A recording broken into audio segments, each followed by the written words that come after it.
ஒரு கல்லூரி முதல்வர் செத்தே போயிட்டாரு, ஹார்ட் அட்டாக் வந்து. அந்த ஹார்ட் அட்டாக் என்னடா பிரச்சனைன்னு பார்த்தா அவருக்கு ப்ரொமோஷன்ல டிரான்ஸ்ஃபர் ஆக போகுது. அவர் என்ன சொல்றாரு, எனக்கு முன்னாடி இருக்கிற 3 பேர் வந்து டிரான்ஸ்ஃபர் ஆகி போயிருவாங்க, அந்த 3 பேர் போயிட்டா நான் ஒருத்தன் தான் கவர்மெண்ட் ஸ்டாஃப். பசார்னு ஒரு போஸ்ட் இருக்கும் தெரியுங்களா, ட்ரெஷரர், நிதியை கையாள்பவர். நான் அந்த நிதி கையாளுவதை யாரிடம் அழைத்து கொடுத்து விட்டு செல்வது?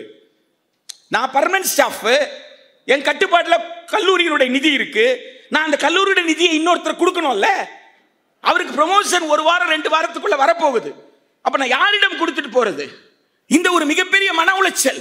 இந்த மன உளைச்சல் ஒரு கல்லூரி முதல்வர் சமீபத்தில் செத்தே போனார்ன்றதா உண்மை. அதுதான் இன்றைக்கு உயர்கல்வி நிலைமை என்றால் பள்ளி கல்வி நிலை என்ன என்று உங்களுக்கு சொல்லிதான் தெரியணுமா? அங்க ஒரு இன அழிப்பு நடந்துகிட்டு இருக்கு. ஆனா நல்ல பிரியாணி சாப்பிட்டுட்டு இருக்கிறோம், நம்ம நல்ல ஸ்வீட் சாப்பிட்டுக்கிட்டு இருக்கிறோம். அதை பத்தி கவலையே இல்லாம தூக்கம் வருது நமக்கு. 5 மணி நேரம் 6 மணி நேரம் நமக்கு தூக்கம் வருதுன்னா நம்ம மனுஷன் சொல்லிக்கிறதுக்கு வெக்கப்பட வேண்டாம். நான் ஆம்பளை தான், என்ன பிரயோஜனம் ஆம்பளையா இருந்து? சமூக நீதியை புரிந்து கொள்ளணும்னா, பாலின சமத்துவத்தை பற்றி புரிந்து கொள்ளணும்னா, நாம இந்த ஆண் என்கின்ற அந்த கிரீடத்தை கலட்டி வச்சு மனுஷனா மாறணும். எப்படிடா 12,000 ரூபாய் சம்பளத்துல எவன்டா வீட்டு வாழ்வான்? வாடகை யார் கொடுப்பான்? எலக்ட்ரிசிட்டி பில்லு எவ்வளவு கணக்கு போடுங்க. 12,000 சம்பளத்துல எவன் இப்படி இருப்பான்னு கேட்டு பாருங்க. உங்க காலில் வந்து விழுவாங்க, ஐயா அதை பத்தி எல்லாம் பேசாத, உனக்கு ஓல்டு பென்ஷனே கொடுத்துறேன். என்னை பொறுத்த வரைக்கும் இந்த அரங்கு என்பது ஒரு அரசியல் அரங்கு. கல்வி என்பது ஒரு நேரடியான ஒரு அரசியல் நடவடிக்கை. புத்தர் முதலில் இதை வலியுறுத்தினார். மக்களிடம் செல்லுங்கள், மக்களிடம் கற்றுக்கொள்ளுங்கள், மக்களிடம் கற்றுக்கொண்டதை மக்களுக்கே சொல்லுங்கன்னார். இது ஒரு பெடகாஜி, இது ஒரு கற்றல் முறை. மக்களிடம் கேள்வியும் இருக்கிறது, மக்களிடம் பதிலும் இருக்கிறது. ஆனால் இந்த கேள்விக்கு இதுதான் பதில் என்று மக்களால் சிக்கலுக்குள்ளிருந்து சிந்திப்பவர்களால் அதை பொருத்தி பார்க்க முடியாமல் இருக்கலாம். எனவே நீங்கள் மக்களிடம் சென்றால் உங்களுக்கு மக்களுடைய சிக்கல்களும் தெரியும், தீர்வுகளும் தெரியும். நீங்கள் சங்கத்திற்கு வாருங்கள், சங்கத்தில் விவாதியுங்கள், விவாதித்த பிறகு மக்களிடமே சென்று சிக்கலுக்கான தீர்வுகளை சொல்லுங்கள் என்று புத்தர் முதல்ல முன்வைத்தார்.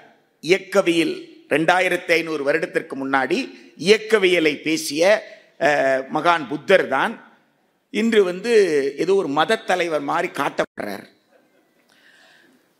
அதுல தான் பாபா சாஹிப் அம்பேத்கர் அவர்கள் புத்தா அண்ட் இஸ் தம்மான்னு சொல்லி ஒரு ஆய்வு கட்டுரையை கொடுத்தார். மதத்திற்கும் பௌத்தத்திற்கும் இருக்கக்கூடிய வித்தியாசம் என்ன?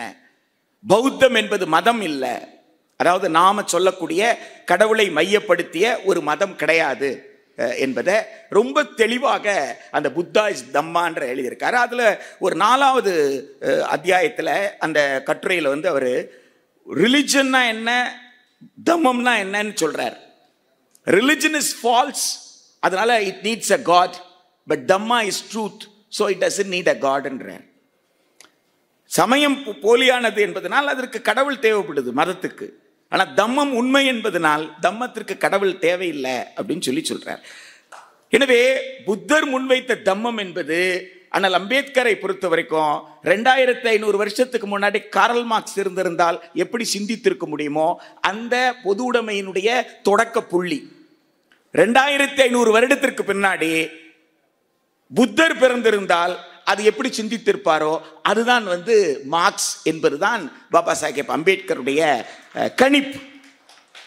இதை உள்வாங்கிக் கொள்ளாமலே பலரும் அம்பேத்கர் என்று சொன்னால் அது வேற மாதிரி என்கின்ற ஒரு பார்வையும், இன்றைக்கு மே தினத்திற்கும் அம்பேத்கருக்கும் தொடர்பு இருக்கிறது என்பதையும், 1942 46 வரைக்கும் அவர் வைஸ்ராய் கவுன்சிலில் உட்கார்ந்துக்கிட்டு தொழிலாளி வர்க்கத்திற்கு எதையெல்லாம் செய்ய முடியுமோ அதை அனைத்தையும் செய்தார் என்பதையும் நாம் நினைவு கூறுவது கூட சற்று தயக்கப்படுகிறோம். காரணம் என்னன்னா, எதையுமே நாம் முழுமையாக வாசிக்காததனுடைய தன்மையும், பலர் சொல்லுவதை கேட்டு கேட்டு இப்படித்தான் இருக்கணும் இப்படித்தான் இருக்கணும் நம்பிக்கையின் பேர்ல இந்த டாக்டரை ரொம்ப நம்புறது கூட மூட நம்பிக்கை தாங்க. ஆமா, அதனாலதான் அவர் போய் தலைவலின்னு சொன்ன உடனே ஸ்கேன் எடுன்னு சொன்ன உடனே ஓடுறோம். சார் தலைவலி தானே சார் சொன்னேன், அதுக்கு ஏன் சார் ஸ்கேனுன்னு கேட்கணும்ல, இல்லைங்களா? அந்த தலைவலிருந்து காலையிலேருந்து சாப்பிடாம வந்திருந்தா தலைவலி வந்திருக்கலாம். 2 கட்டுரையும் ஒன்றா எழுத சொல்லி 1/2 மணி நேரம் எனக்கு நேரம் கொடுத்தா தலைவலி வந்துடும். இல்லை, இதை எழுதுறதா அதை எழுதுறதான்னு சிந்திக்க தொடங்கினா தலைவலி வந்துடும். அப்போ இதுக்கு போய் நான் எதுக்கு ஸ்கேன் எடுக்கணும், இல்லைங்களா? சிலர் சொல்லுகிறார்கள் என்பதை விட சொல்லதை கேட்ட உடனே நம்ம ஆய்வு செய்கிற விஷயம் இருக்கு இல்லைங்களா? அந்த ஆய்வில் நாம் ஈடுபட்டால் நிச்சயமாக பல தெளிவுகள் கிடைக்கிறதுக்கு வாய்ப்பு இருக்கும். இன்றைக்கு மே தினம். கவிஞர் தமிழொளி மே தினத்தை பற்றி மிக அழகாக பாடியிருக்கிறாரு. தயவு செய்து கவிஞர் தமிழொளியினுடைய மே தினமே வருக என்ற கவிதையை படிங்க. 2025க்கு பொருந்தக்கூடியது, அப்படியே பொருந்தக்கூடியது. ஏன் அப்படியே பொருந்தக்கூடியதுன்னு கேட்டீங்கன்னா, யுத்த வெறி பிடித்து அலைகிறார்கள், நம் கழுத்தறுக்க வாழ் நீட்டி வருகிறார்கள் என்கின்ற வரி அங்க இருக்கு. யுத்த வெறி பிடித்து அலைகிறார்கள், நம் கழுத்து இருக்க வாழ் நீட்டி வருகிறார்கள் என்ற வரி இருக்கு. யுக்ரைன் போர் தொடங்கிட்டாங்க, ஆனா யுக்ரைன் போரை முடிக்க முடியல. யுக்ரைன் அதிபர் ஐக்கிய அமெரிக்க மாநிலங்களுடைய அதிபரை, USA பிரசிடென்ட் பார்க்க வரும்போது டி-ஷர்ட் போட்டு வந்துட்டாராம். உடனே இவருக்கு ரொம்ப கோபம். ஃபார்மல் ட்ரெஸ்ல வராம டி-ஷர்ட் போட்டு வந்திருக்க அப்படின்னு கத்துறாரு இவரு. சரி, அவர் முகம் கொடுத்து கூட பேசல.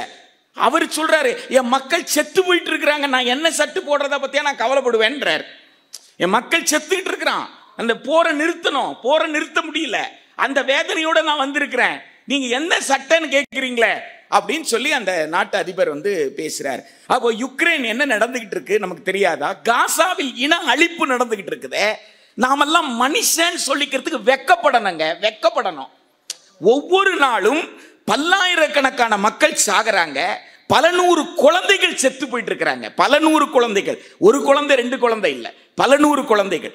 எதை தேர்ந்தெடுக்கிறான்னு கேட்டீங்கன்னா, நேரடியாகவே அவன் குழந்தைகள் தங்குற இடத்தை தேர்ந்தெடுக்கிறான், ஆஸ்பத்திரியை தேர்ந்தெடுக்கிறான், அதன் மீது குண்டு போடுறான். எங்கேயாவது உலகத்துல அப்படி ஒரு யுத்தத்தை பார்த்திருக்கிறீங்களா?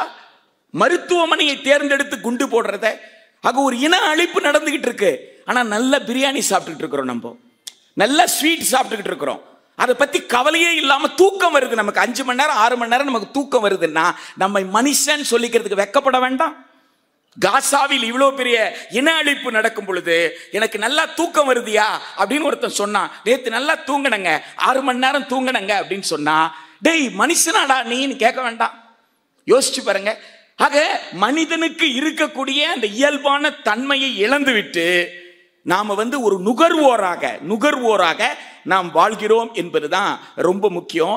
அதற்கு விதிவிலக்கா ஒரு சில பேர் இருக்கிறாங்கன்னா, அதுல ஒருத்தர் தான் இவ்வளவு நேரம் உங்க முன்னாடி பேசின மரியாதைக்குரிய மூத்த வழக்கறிஞர் லஜபதி ராய் அவர்கள்.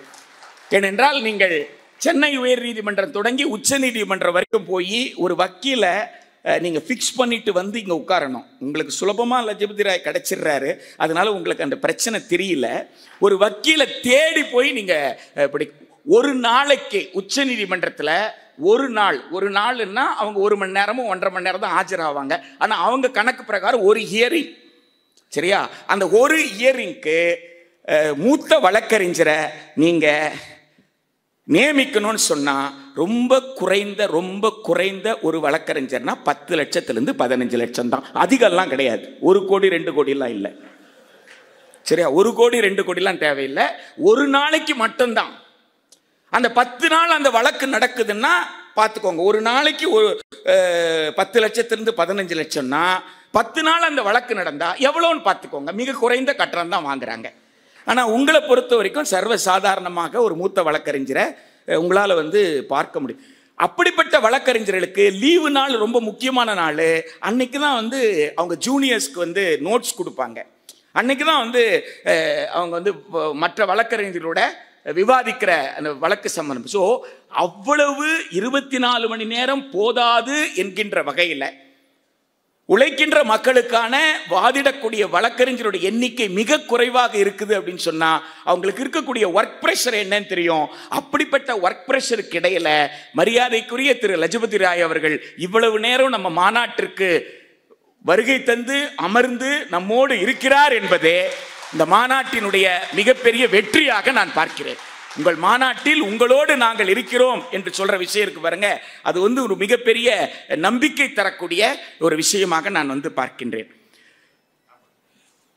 தோழர்களே, தேசிய கல்விக் கொள்கை 2020 ஜூலை மாதம் 2020 நடைமுறைக்கு வந்தது.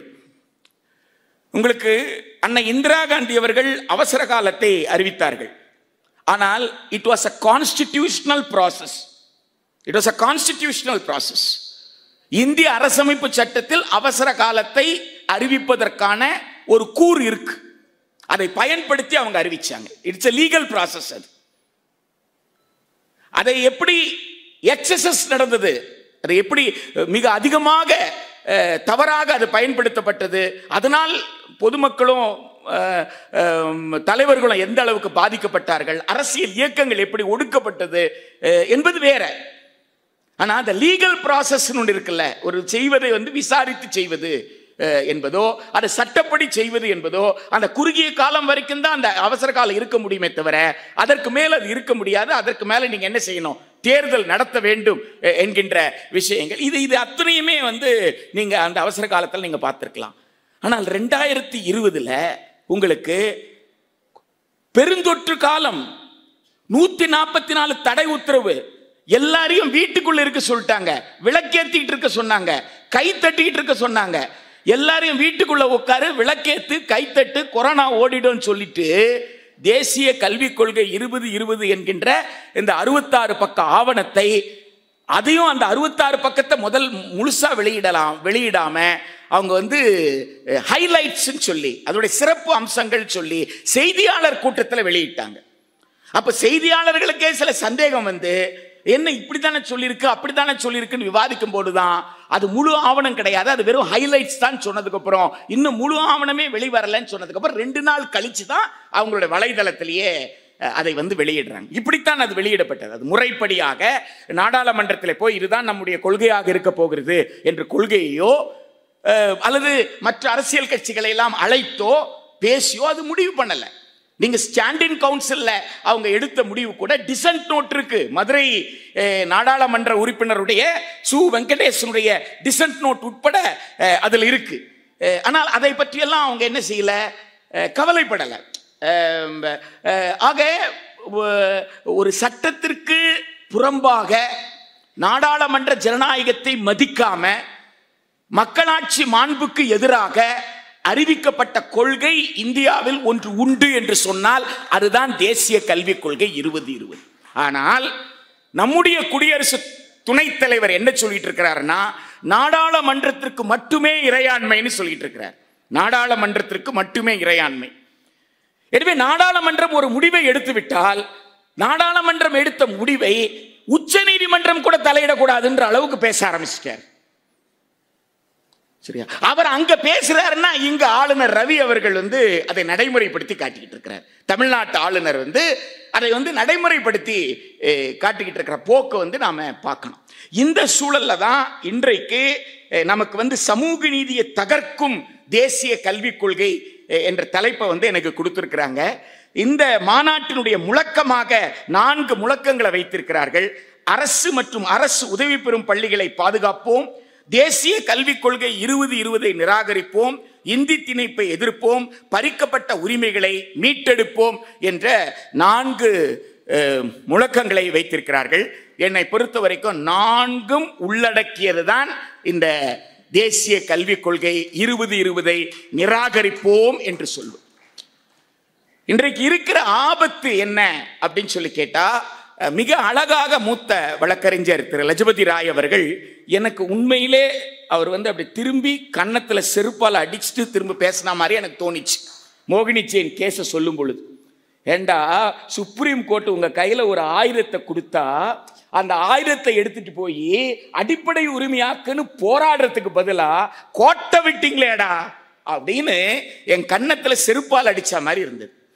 92ல மோகினி ஜெயின் ஒரு பொண்ணு ஒரு MBBS டிகிரிக்கா கர்நாடகா மாநிலத்தில் எனக்கு சீட்டு கிடைக்கலன்னு கேஸ் வருது.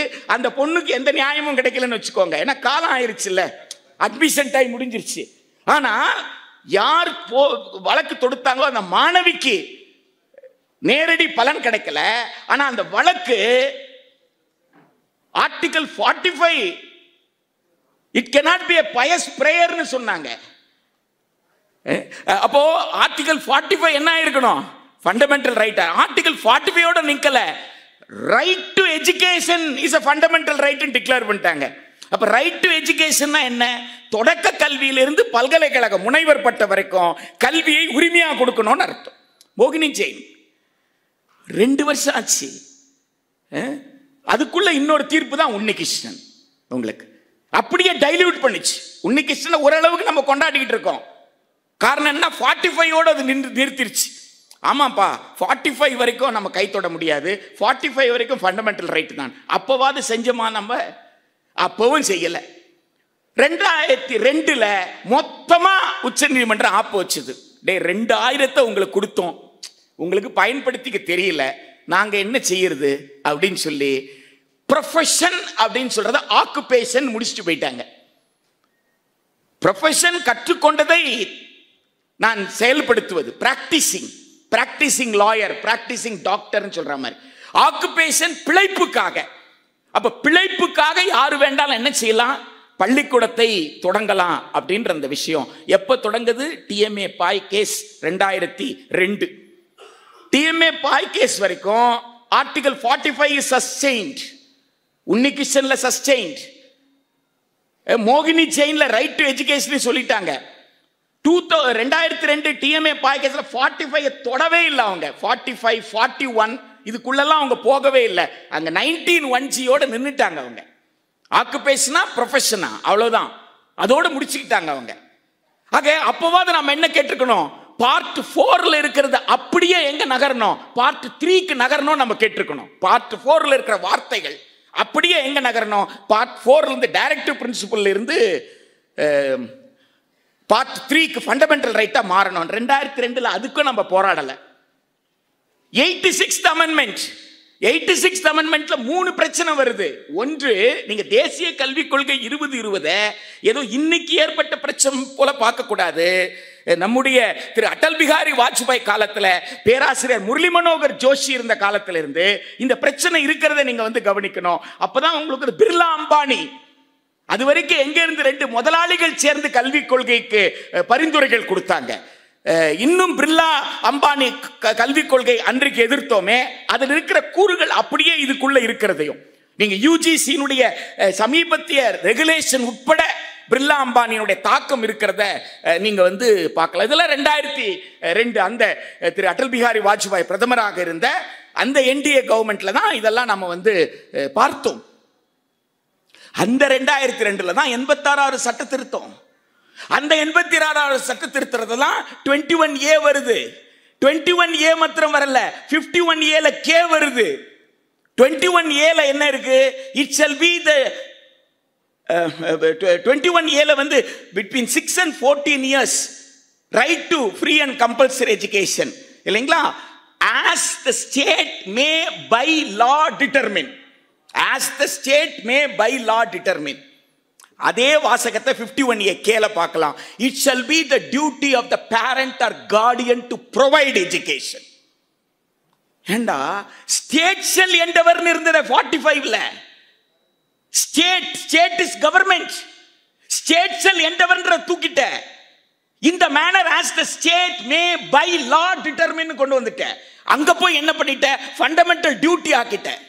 அது 51A. 51A part 4A. Part 4 கிடையாது. பார்ட் 4 தான் directive principles. Part 4A directive principles கிடையாது. பார்ட் 4A ஃபண்டமெண்டல் டியூட்டி, பெற்றோருடைய கடமையாக்கிட்ட. அதே வாசகம் between 6 and 14 years இருக்கிறவங்களுக்கு கல்வி கொடுக்க வேண்டிய கடமை யாருதுன்னு கேட்டா அது பெற்றோருக்கு. அதற்கு பிறகு 7 வருஷத்துல 3 சட்டங்கள் இயற்றப்பட்டு 3 மசோதாக்கள் இயற்றப்பட்டு அதற்கு பிறகுதான் இன்றைக்கு நாம சொல்லக்கூடிய கல்வி உரிமை சட்டம் 2009 நிறைவேறியது. அந்த கல்வி உரிமை சட்டம் 2009 உச்சநீதிமன்றத்தில் சேலஞ்ச் ஆகும் பொழுது ஜஸ்டிஸ் கபாடியா தலைமையில் இருந்த அந்த நீதிமன்றம் சொல்லுது, original article 45 and 21A are not one and the same. ரெண்டும் ஒண்ணு கிடையாது. இப்போ ரெண்டும் ஒன்றும் கிடையாதுன்னு சொன்ன உடனே என்னோட கமெண்ட் ஸ்பான்டேனியஸாக வந்த கமெண்ட் என்ன, நாம தெரிஞ்ச விஷயம் தானே. 45 பாபா சாஹிப் அம்பேத்கர், 21A வந்து professor Murali Manohar Joshi, then how can it be, ரெண்டும் எப்படி ஒன்றா இருக்க முடியும்? இது ஆனால் அதுக்கு ஒரு ரீசன் சொல்றாரு. 1ஆம் வகுப்பிலிருந்து 5ஆம் வகுப்பு வரை பாடம் நடத்தக்கூடிய ஆசிரியர்கள் தான் நீங்க நிறைய பேர் இங்க இருக்கிறீங்க. 3ஆம் வகுப்புல பார்ட் ஆஃப் ஸ்பீச் இருக்கு இல்லையா, உங்களுக்கு கிராமர்ல what is noun, what is வர்புலாம் சொல்லி தர்றோம்ல, அதுல ப்ரிப்போசிஷனுக்கு இருக்கிற இம்பார்ட்டன்ஸ் என்னன்னு பாருங்க. ஜஸ்டிஸ் கபாடியா தலைமையில் என்ற சுப்ரீம் கோர்ட் தீர்ப்புல இந்த வாசகம் இருக்கு. 45 and 21A are not one and the same because of the absence of the preposition for, for, for. சரிங்களா? இது வந்து ஆக்ட் செல்லோன்னு கொடுத்த தீர்ப்புல, இந்த சட்டம் செல்லும் அப்படின்னு கொடுத்த தீர்ப்புல ஜூலை மாசம் 2, 2012 Abhimanyu versus union of India Madras ஹைகோர்ட்ல சிங்கிள் ஜட்ஜு, அந்த சிங்கிள் ஜட்ஜ் என்ன சொல்றாரு அப்படின்னு சொல்லி கேட்டா, இந்த கேஸை ஜஸ்டிஸ் கபாடியாவோட ஜட்ஜ்மெண்ட், சுப்ரீம் கோர்ட்டோட ஜட்ஜ்மெண்ட்டை கோட் பண்ணி சொல்றாரு, இந்த interpretative process the government is absolved from providing education. The government is absolved. அதாவது அரசாங்கத்தான் கல்வியை கொடுக்கணும்னு அவசியம் இல்லை. அப்ப கல்வியை யாரு வேணாலும் கொடுக்கலாம். அப்ப யாருக்கு எப்படி வாய்ப்பு இருக்கோ அந்த வாய்ப்புக்கு தகுந்த மாதிரி அவங்க கல்வியை பெறலாம். அரசு தான் ஸ்டேட் ஷல் எண்டவர் அப்படின்ற அந்த விஷயம் வந்து போயிருச்சு. அந்த Abhimanyu versus union of India single judge அது சேலஞ்சே ஆகல, அது அப்படியே தான் நிக்குது இன்னும் மெட்ராஸ் ஹைகோர்ட். அந்த ஜூலை 2, 2012 ஜட்ஜ்மெண்ட் அதை எடுத்து படிச்சு பாருங்க. The right to education stands டைல்யூட்டட்னு இருக்கு. The right to education stands diluted. அப்ப 12(1)C சம்பந்தப்பட்ட வழக்கு தான் அது. 12(1)Cல நான் பக்கத்துல ஸ்கூல்ல அட்மிஷன் கேட்டேன், கொடுக்கல அப்படின்னு சொல்றதா அந்த வழக்கு. அதுல அந்த தீர்ப்புல என்ன சொல்றாங்க, இந்த சட்டத்தின் படியும் இந்த சட்டத்தின் கீழ் உருவாக்கப்பட்ட விதிகளின் படியும் இந்த பள்ளிக்கூடத்துல தான் எனக்கு சீட்டு வேணும்னு கேட்கிற உரிமை எந்த குழந்தைக்கும் கிடையாது. எந்த குழந்தை, if there are more than one school in the neighborhood of a child, then a child cannot claim admission in a particular. அப்போ அந்த 12(1)C நிறைவேறியதான்னா எப்படின்னா, we have to believe in the court. Court என்ன சொல்லுது, அவங்க நம்புறதை தவிர இந்த சட்டத்திலையும் சட்டத்துக்கு கீழே இருக்கிற விதிகளும் வேற வழி கிடையாது. நாங்கள் வந்து இந்த நடைமுறையை பின்பற்றி நாங்கள் இத்தனை பேரை சேர்த்திருக்கோம் லிஸ்ட் கொடுத்தா அந்த லிஸ்ட் நம்புறதை தவிர வேற வழி இல்லை. இது வந்து ஹைகோர்ட்டோட தீர்ப்பு. ஆக இந்த 2002 86வது சட்ட திருத்தம் எதை குறிவைத்ததுன்னு கேட்டா, அரசு பள்ளிகளை குறிவைத்தது. Entry level class. அப்ப என்ட்ரி லெவல் கிளாஸ் எது? கிளாஸ்னா 1ஆம் கிளாஸ் தானே. கேந்திர வித்யாலயா அன்னைக்கு தேதியில எந்த கிளாஸ் அட்மிட் பண்ணிட்டு இருந்தாங்க? 1ஆம் கிளாஸ்ல இருந்து அட்மிட் பண்ணாங்க. அப்ப நீ என்ன சொல்லணும், என்ட்ரி லெவல் கிளாஸ்னா 1ஆம் கிளாஸ்னு சொல்லணும்ல. 6 வயசுல இருந்து 14 வயசு வரைக்கும் தானே சொன்னேன். அப்ப 5 வயசு முடிஞ்சா குழந்தை எங்க போகணும்? 1ஆம் கிளாஸ்க்கு தானே போகணும். அப்ப அட்மிஷன் எங்க போகணும்?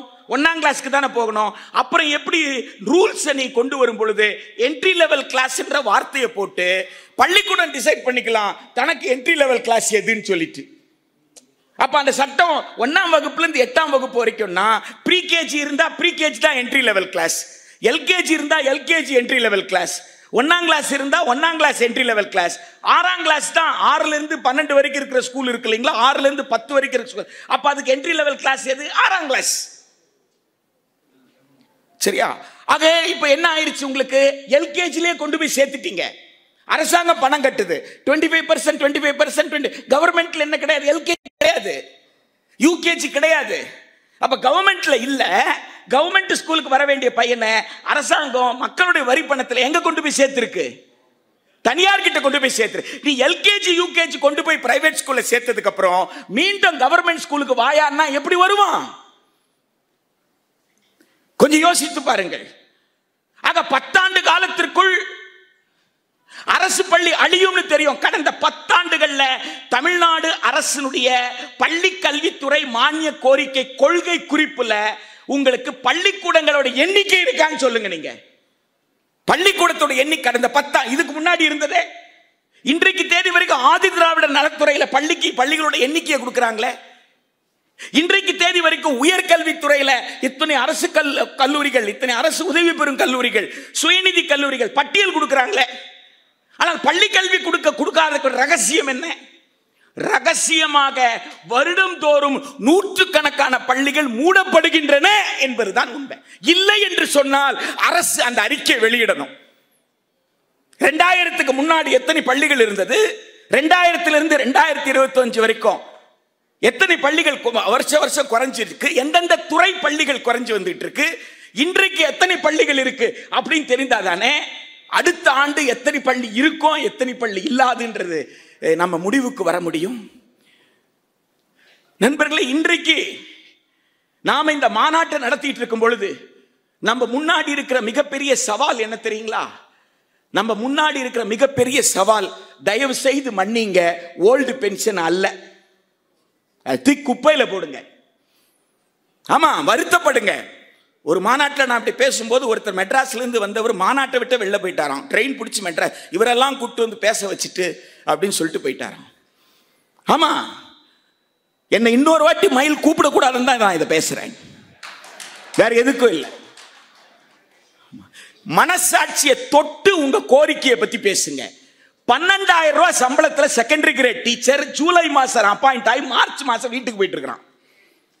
15,000 சம்பளத்துல பிடி அசிஸ்டன்ட் ஜூலை மாசம் அப்பாயிண்ட் ஆகி மார்ச் மாசம் வீட்டுக்கு போயிட்டு இருக்கிறான். 15,000 ரூபாய் சம்பளத்துல நீட் ஜேஇ எழுத வேண்டிய ஹையர் செகண்டரி டீச்சர் 15,000 ரூபாய் சம்பளத்துல ஜூலை மாசம் அப்பாயிண்ட் ஆகி பிப்ரவரி மாசத்துல போயிடுறான். ஏன்னா அவனுக்கு மார்ச்ல எக்ஸாம் நடக்குதுல்ல இல்லையா? அவனுக்கு 12,000, உங்களுக்கு 60,000 பென்ஷனா? லாஜிக் பொருந்துமா? இன்றைக்கு வேலை செஞ்சுக்கிட்டு இருக்கவனுக்கு 12,000, ரிட்டையர் ஆனவனுக்கு 60,000 70,000 பென்ஷன் ஒத்துப்பானா? அப்ப எது கோரிக்கையாக இருக்கணும்? 12,000க்கு உழைப்பு சுரண்டலை அரசே செய்யாதே.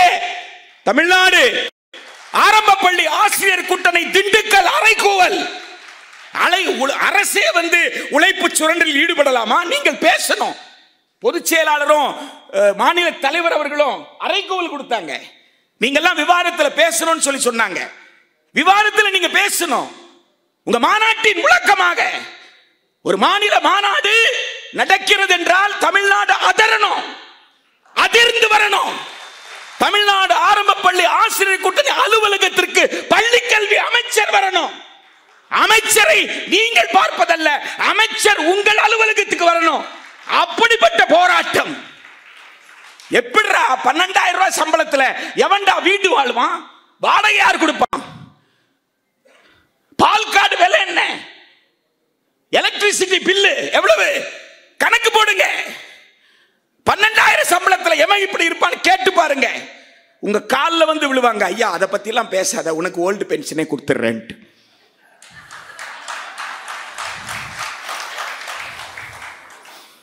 அதுக்குதான் வந்து கேரம் விளையாடணும்ன்றது. ஸ்ட்ரைக்கர் காயின் நேரா குழியில விடுற காயின் அடிக்காது. எந்த காயின் அடிச்சா எந்த காயின் எதை அடிச்சு எது வந்து குழியில விடுறோம் தெரியணும்.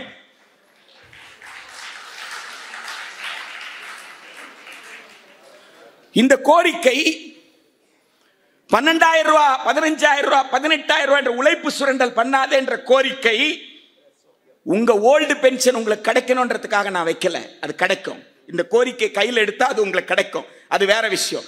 நான் அதுக்காக சொல்லல. நான் சொல்லுவது அடுத்த தலைமுறை அரசு பள்ளியையும் அரசு உதவி பெறும் பள்ளியும் காப்பதற்கான போராட்டம். பர்மனன்ட் டீச்சரே இல்லைன்னு சொன்னா ஸ்கூலை எப்படி காப்பாத்துவீங்க? ஸ்கூலை எப்படி காப்பாத்துவீங்க? சென்னை பல்கலைக்கழகம் இந்தியாவுடைய பழமையான பல்கலைக்கழகத்தில் ஒன்று. அந்த சென்னை பல்கலைக்கழகம் ஒரு துறையில ஒரே ஒருத்தர் பேராசிரியர், அவர் மட்டும்தான் பர்மனன்ட் ஸ்டாஃப். அவர் மட்டும்தான் பர்மனன்ட் ஸ்டாஃப். மற்றவங்க எல்லாருமே யாருன்னு கேட்டீங்கன்னா கெஸ்ட் லெக்சரர்ஸ். அந்த கெஸ்ட் லெக்சரர்ஸ்க்கு யூனிவர்சிட்டியில 2 வகை வச்சிருக்கான். பர்மனன்ட் கெஸ்ட் லெக்சரராம், இன்னொருத்தருக்கு பேரு டெம்பரரி கெஸ்ட் லெக்சரராம். அதுல உழைப்பு சுரண்டல்ல இன்னும் கொஞ்சம் அதிகமான உழைப்பு சுரண்டல். இந்த பர்மனன்ட் கெஸ்ட் லெக்சருக்கு 25,000 காலேஜ்ல இருந்தா, யூனிவர்சிட்டில இருந்தா 30,000. சரியா? அந்த டெம்பரரி கெஸ்ட் லெக்சர் 1 மாசம் 2 மாசம் மட்டும் கொடுத்துப்பாங்களாம். சரியா? அப்படி கொடுக்கிறவங்களுக்கு அவங்க வச்சிருந்தா சட்டம் 10,000 இருக்கலாம், 12,000 இருக்கலாம். இது பல்கலைக்கழகத்தில் நடந்துட்டு இருக்கு. ஆக இப்ப அந்த துறையில அந்த ஒற்றை பேராசிரியர், ஒரு கல்லூரி முதல்வர் செத்தே போயிட்டாரு, ஹார்ட் அட்டாக் வந்து. அந்த ஹார்ட் அட்டாக் என்னடா பிரச்சனைன்னு பார்த்தா, அவருக்கு ப்ரொமோஷன்ல டிரான்ஸ்ஃபர் ஆக போகுது. அவர் என்ன சொல்றாரு, எனக்கு முன்னாடி இருக்கிற 3 பேர் வந்து டிரான்ஸ்ஃபர் ஆகி போயிருவாங்க. அந்த 3 பேர் போயிட்டா நான் ஒருத்தன் தான் கவர்மெண்ட் ஸ்டாஃப். பசார்னு ஒரு போஸ்ட் இருக்கும் தெரியுங்களா, ட்ரெஷரர், நிதியை கையாள்பவர். நான் அந்த நிதி கையாளுவதை யாரிடம் அழைத்து கொடுத்து விட்டு செல்வது? நான் பர்மனன்ட் ஸ்டாஃப், என் கட்டுப்பாட்டில் கல்லூரியினுடைய நிதி இருக்கு. நான் அந்த கல்லூரியுடைய நிதியை இன்னொருத்தர் கொடுக்கணும்ல. அவருக்கு ப்ரமோஷன் 1 வாரம் 2 வாரத்துக்குள்ள வரப்போகுது. அப்ப நான் யாரிடம் கொடுத்துட்டு போறது? இந்த ஒரு மிகப்பெரிய மன உளைச்சல். இந்த மன உளைச்சல் ஒரு கல்லூரி முதல்வர் சமீபத்தில் செத்தே போனார்ன்றதா உண்மை. அதுதான் இன்றைக்கு உயர்கல்வி நிலைமை என்றால், பள்ளி கல்வி நிலை என்ன என்று உங்களுக்கு சொல்லிதான் தெரியணுமா? யோசித்து பாருங்கள். தேசிய கல்விக் கொள்கை 2020 என்பது நீங்க கொடுத்திருக்கிற அந்த தலைப்பு இருக்கு பாருங்க, என்னது? சமூக நீதியை தகர்ப்பது. சமூக நீதினா நாம் என்ன நினைச்சுக்கிறோம்? சமூக நீதினா இடஒதுக்கீடு நினைச்சுக்கிறோம். சமூக நீதி என்றால் மணிமேகலை தமிழ்நாடு ஆரம்ப பள்ளி ஆசிரியர் கூட்டணிக்கு தலைவராக இருப்பதுன்னு அர்த்தம். ஒரு பெண் தலைமை தாங்குவது என்பது அர்த்தம். சமூக நீதினா அர்த்தம். சமூக நீதினா இடஒதுக்கீடு இல்லை. ஆனா எனக்கு என்ன ஒரே ஒரு வருத்தம்னா, அவங்க பேசும் பொழுது ஆண்களுக்கு நிகராக சொன்னாங்க. அந்த தான் எனக்கு வருத்தம். சோம்பேறி பயல்களுக்கு நிகராக சொல்லி இருக்கிறாங்களே, அப்ப அந்த அளவுக்கு தான் திண்டுக்கல் பெண்களால செஞ்சாங்களான்னு சந்தேகம் வந்துருச்சு. ஏனென்று கேட்டால், பகத்சிங்கின் உயிரை காப்பாற்றியது இல்லையா துர்கா தேவி தானே? துர்கா தேவி இன்னொருவருடைய மனைவி தானே இல்லையா? பகத்சிங்கை கணவனாகவும், துர்கா தேவியினுடைய பிள்ளை வந்து பகத்சிங்குக்கும் துர்கா தேவிக்கும் பிறந்த குழந்தையாகவும், கூட இருந்த இன்னொரு தோழர் அவர்கள் வீட்டு வேலைக்காரன் போலவும் நாடகமாடிதானே பகத்சிங்கை காப்பாற்றி கொண்டு வந்தார்கள். அந்த துணிச்சல் யாருக்கு வந்தது? துர்கா தேவிக்கு வந்ததில்ல. அந்த துணிச்சல் ஆணுக்கு வருமா? யோசித்து பாருங்கள்.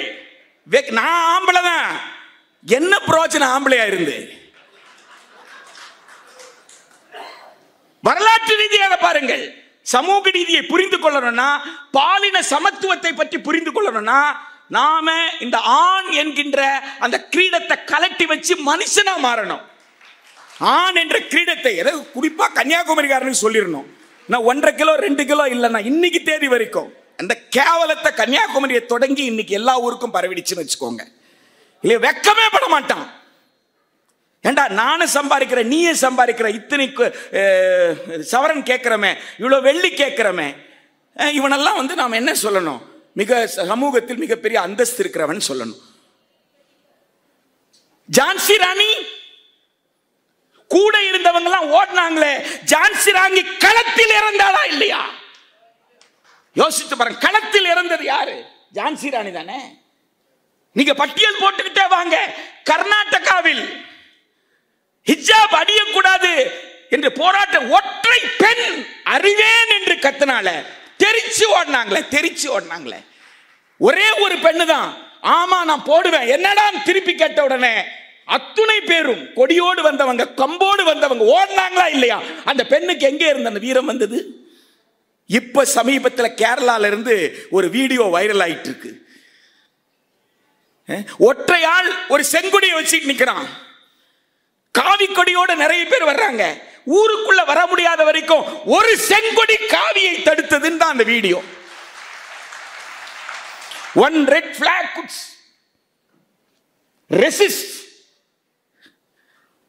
எனவே சமூக நீதி என்பது இடஒதுக்கீட்டாக புரிந்து கொள்ளாமல் சமநீதி தான் சமூக நீதி என்பதை நாம் புரிந்து கொள்ளணும். சமநீதி, சமமான கற்றல் வாய்ப்பு, அந்த சமமான கற்றல் வாய்ப்பு கிடைக்காது என்பதுதான் தேசிய கல்விக் கொள்கை. சமூக நீதியை தகர்க்கிறது அப்படின்னு சொல்றதுக்கு அடிப்படை காரணம் என்னன்னு கேட்டா, அது சமமான கற்றல் வாய்ப்பு கிடைக்காது. அப்படி ஒரு கொள்கையில எழுத முடியுமா என்பதுதான். 1968 கொள்கை நமக்கு விமர்சனம் இருந்தது. ஆனால் அந்த விமர்சனம் இருந்தாலும் அதை ஏற்றுக்கொண்டோம். சில பகுதிகளை மட்டும்தான் விமர்சித்தோம். 1986 நமக்கு கடுமையான விமர்சனம் இருந்தது. விமர்சனங்களை வைத்துக் கொண்டே அதில் இருந்த விஷயங்களை ஏற்றுக்கொண்டோம். 92 அப்படித்தான். காரணம் என்ன? அந்த மூன்றிலும் கல்வி பேசப்பட்டது. கல்வி எப்படி கொடுக்கிறதுன்னு பேசினாங்க. கல்வி கொடுக்கிறதுல வணிகமயம் இருந்தது. அந்த வணிகமயம் கூடாது என்பதுதான் நம்முடைய போராட்டமாக இருந்தது. ஒகேஷனலைசேஷன் அப்பதான் 86 தான் அறிமுகப்படுத்துறாங்க. ஒகேஷனலைசேஷனும் கமர்ஷியலைசேஷன் ரெண்டு விஷயத்தை தான் 86 நாம எதிர்த்தோம். உங்க ஆரம்ப பள்ளி ஆசிரியர் கூட்டணியும் உங்க மதுரை காமராஜர் பல்கலைக்கழக மூட்டா, நெல்லை சுந்தரனார் பல்கலைக்கழக பேராசிரியர்கள், அந்த மூட்டா நீங்க 2 பேர் தான். டிஎன்பிடிஎஃப் மூட்டாவோ மட்டும் தான் 50 பைசாவோ 2 ரூபாவோ ஏதோ ஒரு விலை. சாணி பேப்பர்னு சொல்லுவாங்க, பழைய நியூஸ் பிரிண்ட் பேப்பர். அந்த நியூஸ் பிரிண்ட் பேப்பர், அந்த நியூஸ் பிரிண்ட் பேப்பர்ல நீங்க போட்டதை படிச்சு வளர்ந்த அறிவு தான் என்னுடைய அறிவு. WTO கேட்ஸ் என்ன, ஏன் 86 கொள்கை ஏற்க இயலாது, ஏன் 92 கொள்கை ஏற்க இயலாதுன்னு மூட்டாவும் தமிழ்நாடு ஆரம்ப பள்ளி ஆசிரியர் கூட்டம் அதை எனக்கு KA தேவராஜன் தான் கொடுத்தார். இதே திண்டுக்கல்ல வச்சு தான் கொடுத்தார், ஒரு ஒர்க் ஷாப்ல வச்சு தான் கொடுத்தார். எனவே நாம் எதை புரிந்து கொள்ளணும்னா, 68 கொள்கை உலக வங்கி கிட்ட கடன் வாங்கறதுக்கு முன்னாடி வந்த கொள்கை. 86 கொள்கை உலக வங்கி கிட்ட கடன் வாங்கின பிறகு வந்த கொள்கை. அதுதான் அடிப்படை வித்தியாசம். இப்ப 2020 எதன் அடிப்படையில் கொள்கைன்னு கேட்டா, அதானியோட குருநாதர் டொனால்ட் ட்ரம்ப்னுடைய அறிக்கை. ஆமாங்க, நீங்க என்ன நம்மளாம் ரொம்ப பாதுகாப்பா இருக்க நினைச்சிட்டு இருக்கிறீங்களா? ஒரு சிங்கிள் ஸ்ட்ரோக்ல அமெரிக்க பல்கலைக்கழகங்கள் நிதியை நிறுத்திட்டாங்க. ஹார்வர்ட் பல்கலைக்கழகம் மிகவும் வசதி படைத்த பல்கலைக்கழகம். அந்த வசதி படைத்த பல்கலைக்கழகத்திற்கு அரசுடைய மானியம் இல்லாமல் செயல்பட முடியாது. ஆனால் அரசு என்ன சொல்லுதுன்னா, நான் சொல்லுவதை போல் மாணவர்களை கட்டுப்படுத்தணும், நான் சொல்லுவதை போல் இருக்கிற மாணவர்களை தான் சேர்க்கணும், நான் சொல்லுவதை போல் ஆசிரியர்கள் நடந்து கொள்ளணும். சரியா? வெறும் அவங்க செமிட்டிசத்தை எதிர்த்தவர்கள் மீது நடவடிக்கை எடு என்பது அல்ல. யூதர்கள் மீது நடத்தப்படுற அது வெளியில பேசப்படுறது, ஆன்டி செமிட்டிசம் பேசப்படுறது, அது அல்ல. அது ஒரு கூறுதான். அடிப்படை விஷயம் என்னன்னா, அரசு எவ்வாறு மாணவர்கள் இயங்க வேண்டும் என்று சொல்கிறதோ அவ்வாறு இயங்கணும். அரசை சேலஞ்ச் பண்ற மாதிரி எதுவுமே இருக்கக்கூடாது. அதுதான் அங்க இருக்கிற விஷயம். ஹார்வர்ட் பல்கலைக்கழகம் நிமிர்ந்து நிற்கிறது. அரசு பணம் தேவையில்லை. we can't give up the academic freedom. எங்களால் எங்கள் கல்வியல் சுதந்திரத்தை விட்டு கொடுக்க முடியாது என்று ஹார்வர்ட் பல்கலைக்கழகம். உடனே இந்த அனௌன்ஸ்மெண்ட் வந்த அடுத்த செகண்ட் டோட்டல் கிராண்ட் நிறுத்துறாங்க. டோட்டல் கிராண்ட் நிறுத்தின பிறகு செகண்ட் ஸ்டேட்மெண்ட் கொடுத்தாங்க, தாராளமா நிறுத்திக்கோ, எங்களுக்கு கவலையே கிடையாது, நாங்க பிச்சை எடுத்துக்கிறோம் சொல்லி இருக்கிறாங்க. நாங்க பிச்சை எடுக்கிறோம், நீ என்ன பெருசா கவலைப்படுற, அதற்காக எங்க கல்வியல் சுதந்திரத்தை விட்டு கொடுக்க முடியாது. காரணம் என்ன? மெக்கார்த்திசத்தை எதிர்த்து போராடுங்கள் என்று ஆல்பர்ட் ஐன்ஸ்டைன் அறைகூவல் கொடுத்தார். ஆல்பர்ட் ஐன்ஸ்டைனுடைய அறைகூவலுக்கு இன்று வரை அமெரிக்காவில் இருக்கிற பேராசிரியர்கள் உயிர் கொடுத்துக்கிட்டு இருக்கிறாங்கன்றத நமக்கு மகிழ்ச்சி. மெக்கார்த்தி என்பவர் ஒரு செனேட்டர். அந்த செனேட்டர்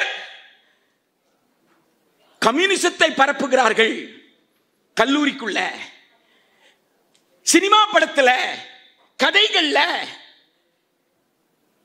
எனவே அப்படிப்பட்ட பேராசிரியர்களை திருந்தலன்னு சொன்னா அவங்க மேல் நடவடிக்கை இல்லை. மெக்கார்த்திசம்.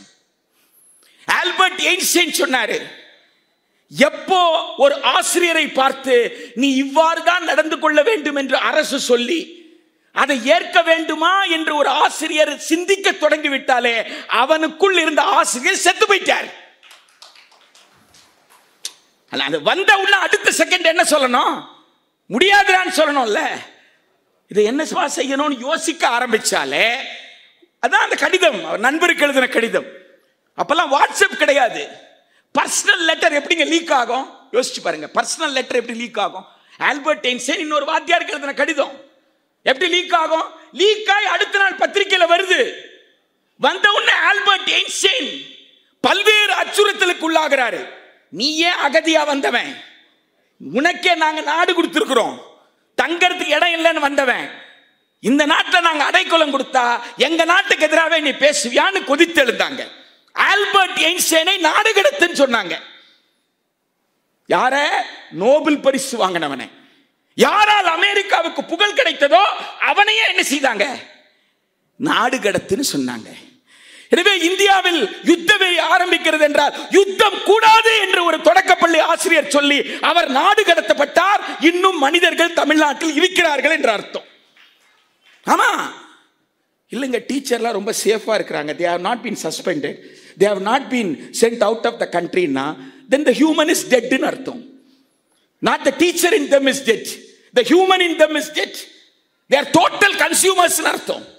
யுத்தம் கூடாதுன்னா கூடாதுதான், யுத்தம் கூடாது. ஒருத்த அயோக்கியத்தனம் பண்ணிருக்கான அந்த அயோக்கியன மக்கள்கிட்ட பிரித்தெடு, அந்த பயங்கரவாதியை மக்களிடமிருந்து பிரித்தெடு. எந்த கடவுள் பயங்கரவாதத்தை ஆதரித்திருக்கிறார்? எந்த மதம் பயங்கரவாதத்தை ஆதரித்திருக்கிறது? எந்த மக்கள் திரள் பயங்கரவாதத்தை ஆதரித்திருக்கிறது? எனவே அந்த மக்கள் திரள் இருந்து பயங்கரவாதத்தை தூக்கி எறிய வேண்டுமே தவிர தண்ணீர் கொடுக்க மாட்டேன்னு சொன்ன அப்பாவி மக்கள் இல்ல செத்து போவாங்க. யோசித்து பாருங்கள். 48 மணி நேரத்துல இருந்து ஒரு பேஷண்ட் வெளியில போகணும்னா பாதி ட்ரீட்மெண்ட்ல போனா செத்து போவானே. அவன் செத்து போனா என்ன நம்பி வந்தானே, நாட்டை நம்பி வந்தானே. கருணையுள்ள மக்கள் வாடிய பயிரை கண்ட போதெல்லாம் வாடினேன்னு சொன்ன வள்ளலார் பூமி நம்பி வந்தானே. கொலை இல்லையா? பேசணும், பேசி ஜெயிலுக்கு போகணும், தூக்குல தொங்கறதுக்கு தயாராக இருக்கணும். தூக்குதான் என்று சொன்னால் தமிழ்நாடு ஆரம்ப பள்ளி ஆசிரியர்கள் கூட்டணி அத்தகைய போராட்டத்திற்கு தயார்னு சொல்லணும், தயார்னு சொல்லணும். இத்தகைய வர்க்க ரீதியான போராட்டம், இத்தகைய வர்க்க ரீதியான class. You need to be a class, not a member of the association. Being a member is something different, becoming a class is something different. I be a member to protect my rights, but I am a class to lead the struggle of the people. If I become a class, then I shall lead the struggle. இல்லையா? போராட்டத்திற்கு, மக்கள் போராட்டத்திற்கு, மக்களுடைய வாழ்வாதாரத்திற்கான போராட்டத்திற்கு தலைமை தாங்குபவன் தான் வர்க்க தலைமை. தமிழ்நாடு ஆரம்ப பள்ளி ஆசிரியர் கூட்டணி வர்க்க தலைமையாக இருந்திருக்கு. கல்லூரி ஆசிரியர்கள் கிட்ட போயிட்டு, ஐயா நீங்க எண்ணிக்கையில குறைவு, நாங்க எண்ணிக்கையில் அதிகம், எங்களோட கரம் சேருங்க, நம்ம 2 பேரும் சேர்ந்து போராடலாம், அதானே ஜாக்தி. அரசு ஊழியர்களும் கல்லூரி ஆசிரியர்களும் தொடக்கப்பள்ளி ஆசிரியர்களும். அந்த போராட்டத்தின் தலைமை யாரு? ஆரம்ப பள்ளி ஆசிரியர்கள் இல்லையா? தொடக்கப்பள்ளி ஆசிரியர்கள் இல்லையா? அது வர்க்கம். பல்கலைக்கழக ஆசிரியர்களுடைய ஊதிய உயர்வுக்கு தொடக்கப்பள்ளி ஆசிரியர் போராடினார். கிளாஸ், வர்க்கம், வர்க்க போராட்டம். இன்றைக்கு போக்குவரத்து தொழிலாளியோட பிரச்சனை, விவசாயினுடைய பிரச்சனை, மாணவர்களுடைய பிரச்சனை, இதற்காக போராட முன்வரும் பொழுதுதான் நம்முடைய நியாயமான கோரிக்கைகள் என்பதை வென்றெடுக்க முடியும். இறுதியாக ஒன்றுதான், அவர்கள் தகர்த்த சொல்றாங்கல்ல. எதை தகர்த்த சொல்றாங்க? கல்வி கட்டமைப்பை தகர்த்த சொல்றாங்க. கல்வி கட்டமைப்பு, அதாவது 2 கோடி பேர் outside the formal education இருக்கிறாங்களாம். 2 கோடி பேர் outside the formal education. அது NEP டாக்குமெண்ட் படிச்சா உங்களுக்கு தெரியும். அந்த 2 கோடி பேரை நீங்க என்ன செய்யணுமா? you have to bring them inside. முறையான கல்விக்குள்ள கொண்டு வரணுமா? முறையான கல்விக்குள்ள கொண்டு வரணும். என்ன செய்யணும்? காமராஜர் கிட்ட கேட்டா என்ன செஞ்சிருப்பாரு? நிறைய ஸ்கூல் திறக்கணும்னு சொல்லியிருப்பாரு, அப்படிதானே? கலைஞர் கிட்ட கேட்டிருந்தா என்ன சொல்லியிருப்பாரு? ஆமாயா நிறைய டீச்சரை போடியான்னு சொல்லியிருப்பாருல்ல, அப்படிதானே? ஆனா இவங்க என்ன சொல்றாங்கன்னா ஆன்லைன்ல படிச்சுக்கலாம். 3ஆம் கிளாஸ் ஆன்லைன்ல டெஸ்ட் எழுதலாம், சர்டிபிகேட் A. 5ஆம் கிளாஸ் ஆன்லைன்ல எக்ஸாம் எழுதலாம். Certificate B, certificate B is equivalent to class 5, certificate C equivalent to class 8. அப்படின்னா நம்முடைய மூத்த வழக்கறிஞர் அவர் எது பாட்சாவோட சோக்கோ ட்ரஸ்ட பார்த்தவர், பாட்சாவோட பிஎன் பகவதி போன்ற ஜட்ஜஸ பார்த்தவர். அதனால பதறாரு, ஏய் நாங்கெல்லாம் பாண்டட் லேபர்ஸ் தூக்கிட்டு வந்தா இல்லையா, பாண்டட் சைல்டு மீட்டுக்கிட்டு வந்தோம்டா. ஆனா நீ 2016 திருத்தம் கொண்டு வந்துட்டானே, அபாலிஷன் ஆஃப் சைல்டு ஆக்ட்ல திருத்தம் கொண்டு வந்து a child after school hours can involve in the family enterprises or entertainment industry கொண்டு வந்துட்டானே. அப்ப 2016 திருத்தப்பட்ட பிறகு ஸ்கூல் ஹவர்ஸ்க்கு மட்டும் தான் கேரண்டியே தவிர மற்ற ஹவர்ஸ்ல அந்த குழந்தை என்ன செய்யலாம், குழந்தை தொழிலாளியாக இருக்க முடியும்னு வந்துருச்சா. இப்ப 2020 பொறுத்த வரைக்கும் ஸ்கூல் ஹவர்ஸ்ல கூட அது என்னவா இருக்கலாம், குழந்தையா இருக்கலாம். அந்த குழந்தைக்கான சத்துணவு கொடுக்கிற வேலை கிடையாது, யூனிஃபார்ம் கொடுக்கிற வேலை கிடையாது, டெக்ஸ்ட் புக் கொடுக்கிற வேலை கிடையாது, எதுவுமே கிடையாது. அப்ப இந்த குழந்தைகள் எங்க இருந்து படிக்கலாம், எங்க இருந்து வேணாலும் படிச்சுக்கலாம். you will be certified to have passed 3rd standard, 5th standard, 8th standard. அப்படின்னா நாட்டில் குழந்தை தொழிலாளியுடைய எண்ணிக்கை என்ன ஆகும் அப்படின்றத நீங்க கொஞ்சம் யோசித்து பாருங்கள். அப்ப பள்ளிகளே இல்லாமல் போக போகுது, பள்ளிகளே இல்லாமல். இந்த பிஎம்ஸ்டிக்கு எதுக்கு முக்கியத்துவம் கொடுக்குறாங்க, அதுதான் அதோட தான் நான் முடிக்க போறேன். பிஎம்ஸ்டிக்கு எதுக்கு முக்கியத்துவம் கொடுக்குறாங்க கொஞ்சம் யோசிச்சு பாருங்க. கேந்திர வித்யாலயால ஒரு கேந்திர வித்யாலயாக்கு பேரு பிஎம்ஸ்டி கேந்திர வித்யாலயா, இன்னொரு கேந்திர வித்யாலயாக்கு பேரு கேந்திர வித்யாலயா இல்லையா, அப்படித்தானே? உங்களுக்கு ஒரு கேந்திர வித்யாலயாக்கு பேரு பிஎம்ஸ்டி கேந்திர வித்யாலயா, இன்னொரு கேந்திர வித்யாலயாக்கு பேரு கேந்திர வித்யாலயா.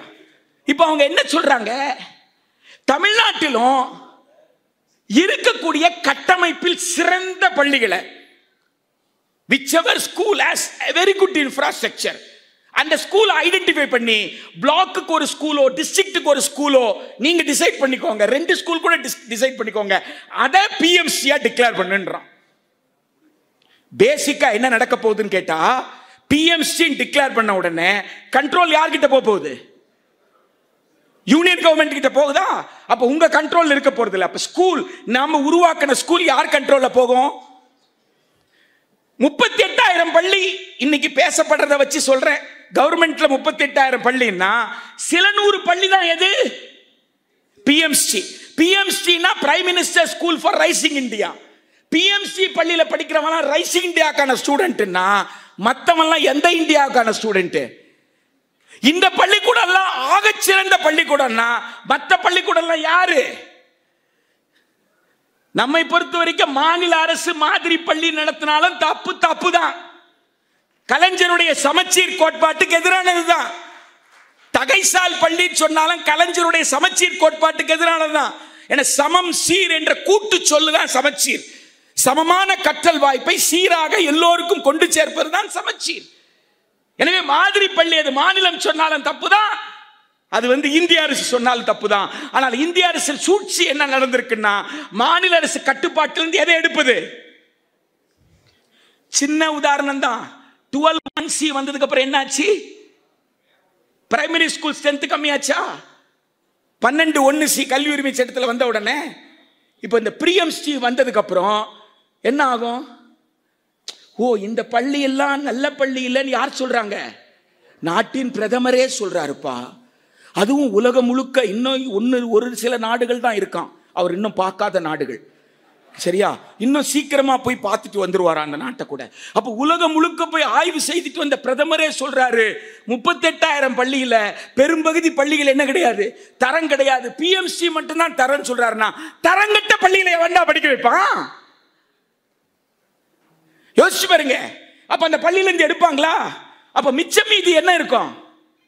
வெறும் இந்த பிஎம்சி தான் இருக்குமா? அப்ப அந்த பிஎம்சியாவது நடத்தணும்ல, ஒரு வெல்ஃபேர் ஸ்டேட், அட்லீஸ்ட் ஒரு மாதிரிக்காவது பள்ளி நடத்தணும்னு சொன்னோம்ல, நடத்த மாட்டான். அதை பிரைவேட் கிட்ட கொடுத்துருவான். ஏங்க இப்படியெல்லாம் கற்பனை பண்ண எப்படிங்க உங்களுக்கு தோணுதுன்னு நீங்க கேட்கலாம் இல்லையா? டிஃபென்ஸ் மினிஸ்ட்ரி கீழே இருக்கிறது சைனிக் ஸ்கூல். டிஃபென்ஸ் மினிஸ்ட்ரிக்கு கையில எல்லார் கையில மிஸ்டர் அங்கிள் இருக்கிறார். மொபைல் இருக்குல்ல, நெட் ஓபன் பண்ணி தட்டுங்க, சைனிக் ஸ்கூல் பெரும்பகுதி சைனிக் ஸ்கூல் ஒவ்வொரு பிரைவேட் கிட்ட ஹேண்ட் ஓவர் பண்ணிட்டாங்க. எது? டிஃபென்ஸ் மினிஸ்ட்ரி கீழே இருக்கிற சைனிக் ஸ்கூல்.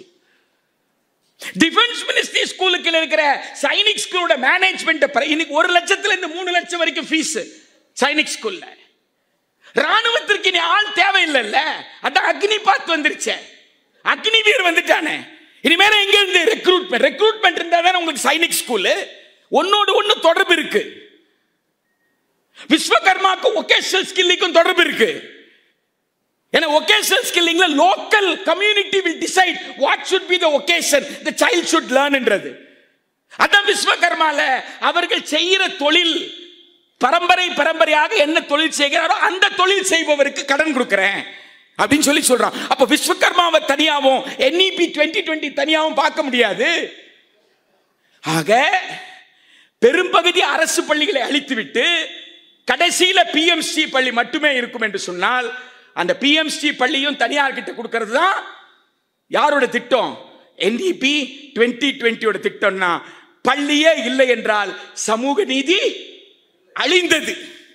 அமிர்த்யா சென்னை ஒரு மிகப்பெரிய மாநாட்டில் தொழிலதிபர்கள்லாம் கூட்டு வச்சு பேசினாங்க. வவுச்சர் ஸ்கீம் கொடுத்துடலாம், ஏதோ துட்டை கொடுத்துடலாம், அவங்க வசதிப்படி சேர்த்துக்கிட்டோன்ட்டு. அவர் கடைசியா எல்லாத்தையும் பொறுமையா கேட்டு சொன்னாரு, நீங்க சொல்றது அத்தனை எடுத்துக்கிறேன், அங்க ஒரு பள்ளிக்கூடம் இருக்கு, அரசு பள்ளி, பள்ளிக்கூடத்தில் கட்டடம் இல்லை பரவாயில்ல, பள்ளிக்கூடத்தில் பெஞ்ச் இல்லை பரவாயில்ல, பள்ளிக்கூடத்தில் கரும்பலகை இல்லை பரவாயில்ல, பள்ளிக்கூடத்தில் டீச்சர் இல்லை பரவாயில்ல. நான் சொல்லல, அமிர்த்யா சென் சொன்னது. பள்ளிக்கூடத்தில் டீச்சர் இல்லை பரவாயில்ல, அங்க மரத்தின் கீழே ஒரு பெயர் பலகை அரசு பள்ளி என்று இருந்தால் அதுதான் சமூகத்திற்கு கல்வி மீது இருக்கிற நம்பிக்கைன்னு சொல்றார். ஆக தேசிய கல்விக் கொள்கை 2020 கல்வியின் மீது சமூகத்துக்கு இருக்கிற நம்பிக்கையை தகர்த்த பார்க்கிறது. அதுதான் ரொம்ப முக்கியம். நீ படிக்கணும் அவசியம் கிடையாது, வேலைக்கான திறன் பெற்றால் போதும் என்று. தோழர்களே, இவ்வளவு பெரிய சவால் இருக்க, இதை நாங்க சமாளிச்சிட முடியுமா, இதை மாற்றிட முடியுமா என்ற சந்தேகம் நமக்கு எழ வேண்டிய அவசியம் கிடையாது. லேபர் பார்ட்டி தான் இங்கிலாந்துல சமீபத்து தேர்தலில் ஜெயிச்சது. சரியா? பிரான்ஸ்ல இடதுசாரிகள் தான் ஜெயித்தார்கள். கனடா அமெரிக்காவின் 51வது மாகாணமாக இருக்கும் என்று கனடானுடைய அதிபரை மிரட்டினார் அமெரிக்க அதிபர். கனட மக்கள், கனடியன்ஸ் அதே ஆண்டுகிட்டு இருந்த அதே கட்சியை, லிபரல் கட்சியை மீண்டும் தேர்ந்தெடுத்தது. அமெரிக்காவோட மூக்குக்கு கீழே உட்கார்ந்துகிட்டு தான் இதெல்லாம் நடந்திருக்கு. இன்னைக்கு தேதி வரைக்கும் யூகோ சாவேஸ் வெனின்சுலாவை அமெரிக்க ஏகாதிபத்தின் சவால் மிக்க, சாவேஸ் செத்தாலும் சாவேஸுக்கு அடுத்து வரக்கூடிய தலைமையும் வெனின்சுலாவை இடதுசாரி அரசாக நீடிக்க செய்யும் என்பதை நிரூபிச்சுட்டு போயிருக்கிறார். லூலா வெற்றி உலகம் முழுக்க. இன்றைக்கு டொனால்ட் ட்ரம்ப் வென்ற பிறகு சமீபத்தில் நடந்த தேர்தல்கள்ல இடதுசாரிகள் வென்றிருக்கிறார்கள். ரிபப்ளிகன்ஸ், டெமோக்ராட்ஸ் 2 பேரும் தோற்கடித்து 50 மாகாணங்கள் இருக்குல்ல, 50 மாகாணங்களுக்குள்ள இருக்கக்கூடிய உள்ளாட்சி இருக்குல்ல, அந்த தேர்தலில் ரிபப்ளிகன்ஸ் தோற்கடித்து டெமோக்ராட்ஸ் தோற்கடித்து இடதுசாரிகள் ஜெயிச்சிருக்கிறாங்க. உலகம் முழுக்க இடதுசாரிகள் வெற்றி பெற்று வருகிறார்கள் என்கின்ற அந்த உண்மையை நாம் உணரணும். பத்திரிகையில செய்தி அவர் தேடிதான் கண்டுபிடிக்கணும். கல்வி என்பது தேடல் தான். எனவே தமிழ்நாடு ஆரம்ப பள்ளி ஆசிரியர் கூட்டணி தனித்து நிற்கவில்லை. மே தினத்தில் தமிழ்நாடு ஆரம்ப பள்ளி ஆசிரியர் கூட்டணியினுடைய 7வது மாநில மாநாடு 41வது ஆண்டிலே நடக்கிறது என்றால் இது ஆசிரியர் வர்க்கத்திற்கு ஒரு மிகப்பெரிய செய்தியை சொல்கிறது. போராடுகின்ற தொழிலாளி வர்க்கமாக ஆசிரியர் இணைகிறார் என்ற செய்தி. மே தினத்தில் இந்த மாநாட்டின் தொடக்கம் என்னைக்கு வேணாலும் நடத்திருக்கலாமே. அது என்ன மேடே தான், மேடே சாயந்தரம் மேடே ஊர்வலம் நடக்குது, அதுல போய் நீங்க எல்லாம் கலந்துகிட்டு இருக்கலாமே இல்லையா? ஆனால் நீங்கள் மே தின ஜோதியை ஏற்றி, ஜோதி மீது சபதமேற்ற அரங்கத்திற்குள் வந்திருக்கிறீர்கள். தமிழ்நாடு ஆரம்ப பள்ளி ஆசிரியர் கூட்டணி ஒரு சகாப்தத்தை உருவாக்குகிறது. இனி நீங்கள் ஆசிரியர் அல்ல, இனி நீங்கள் தொழிலாளி வர்க்கம். தொழிலாளி வர்க்கத்தின் தலைமையாக தொடக்கப்பள்ளி ஆசிரியர் முதல் மேல்நிலை பள்ளி ஆசிரியர் வரைக்கும் அணி திரட்ட வேண்டிய கடமை இந்த மாநாட்டிற்கு இருக்கிறது. அதன் மூலமாக பல்கலைக்கழகத்தின் ஆசிரியர்கள், பேராசிரியர் நாகராஜன் இங்க இருக்கிறாரு, அடுத்து அவர் போய் சொல்லணும், எப்பா ஆரம்ப பள்ளி ஆசிரியர் கூட்டணியில அவங்க கிளாஸ் டிக்ளேர் பண்ணிட்டாங்கப்பா, இனிமேல நாமெல்லாம் பேராசிரியர் கிடையாது, நாமெல்லாம் தொழிலாளி, நாமெல்லாம் ஆல்பர்ட் ஐன்ஸ்டைனியா, நாமெல்லாம் சி.வி. ராமனியா என்று பேராசிரியர் நாகராஜன் போய், அவர் ஐஃபெக்டோக ஜெனரல் செக்ரட்டரி, ஐஃபெக்டோட தலைவர் அவர். எனவே அகில இந்திய அளவில் ஆசிரியர்களை தொழிலாளி வர்க்கமாக அணி திரட்டினால் கல்வி காப்பாற்றப்படும். கல்வி காக்கப்பட்டால் ஜனநாயகம் வலுவாக இருக்கும். ஜனநாயகம் வலுவாக இருந்தால் நம் தனி மனித சுதந்திரம் காக்கப்படும். அதற்கு இந்த மாநாடு திசை வழி காட்ட வேண்டும் என்று சொல்லி வாய்ப்புக்கு நன்றி கூறி உங்களை வாழ்த்தி விடைபெறுகிறேன். வணக்கம். ஜிந்தாபாத் ஜிந்தாபாத்.